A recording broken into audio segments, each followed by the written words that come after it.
Trasferta insidiosissima per il Santa Venerina nella quintultima giornata di campionato. I rosso-gialloblu fanno visita alla Ionica, che nel girone di ritorno ha vinto tutte le partite giocate, 8 su 8, ed occupa la seconda posizione in classifica.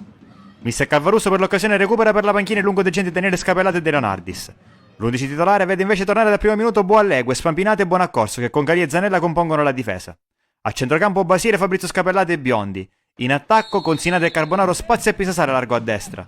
La Ionica approccia bene il match, calcio d'angolo di Franzino, tocca Savoca, poi sotto porta, colpisce Giuffrida e sblocca il punteggio dopo 8 minuti. Al primo tentativo la Ionica passa in vantaggio. Reazione immediata degli ospiti, Scapellato allarga a sinistra per Sinatra, va l'1 contro 1 con Savoca, si accentra Sinatra, ancora lui, poi il cross respinto, raccoglie Scapellato che prova dalla distanza, sopra la traversa. Dall'altra parte, punizione per i padroni di casa, la batte Staris con deviazione di poco fuori. Dalla bandierina lo stesso Staris allontana Zanella di testa, poi duello Corda-Pisasale, tocca Corda, Biondi alimenta il contropiede, Sinatra salta un avversario, c'è il libero Carbonaro servito da Sinatra, Carbonaro davanti a Pontet che si supera in uscita. 26esimo, Calia, l'indietro da Boallegue, salta la pressione di Dos Santos, poi però sbaglia il passaggio, intercetta Bozzanga che la lascia a Franzino, l'assist di prima intenzione per Dos Santos la piazza e firma il 2-0. La Ionica approfitta subito di un errore della difesa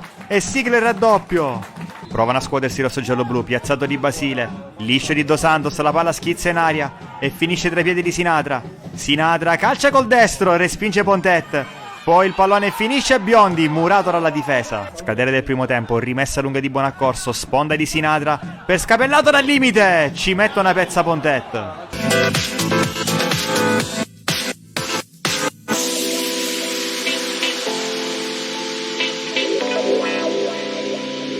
Prime battute della ripresa, Buonaccorso scambia con Pisasale, non chiudono però l'1-2, riparte Franzino in contropiede, c'è a sinistra Montanaro, servito sulla corsa, punta Spampinato, entra in aria, il rasoterra tocca a Dos Santos per Bozzanga che col piatto non lascia scampo a Boallegue. Ancora un inizio di tempo favorevole alla Ionica che vola sul 3-0.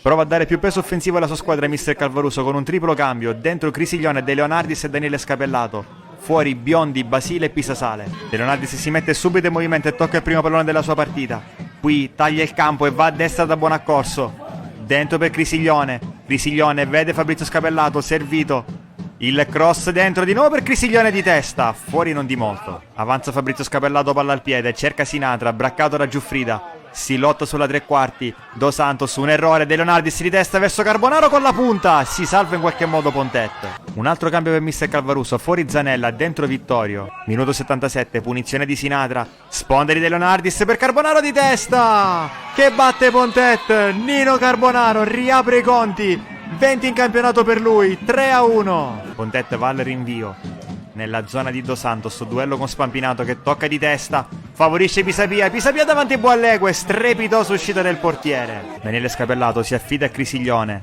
salta il rientro di Bozzanga, alza la testa e cambia bene gioco verso Buonaccorso che la mette giù, Buonaccorso la sterzata, entra in aria, prova col sinistro, fuori bersaglio. Assalto finale degli ospiti, Spampinato per Vittorio, attacca a pieno organico il Santa Venerina, Crisiglione, ancora Vittorio, lascia passare per Fabrizio Scapellato, il cross sul secondo palo per Sinatra al volo, segna il 3-2 ma è tutto fermo per fuorigioco tra le proteste.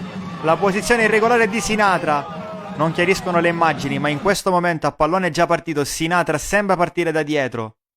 Si scaldano gli animi nel finale di gara, Pisapia prova a colpire Calia a palla lontana, ne nasce un parapiglia e colpisce poi Daniele Scapellato sotto gli occhi del guardalinee. È rosso per Pisapia che va sotto la doccia in anticipo.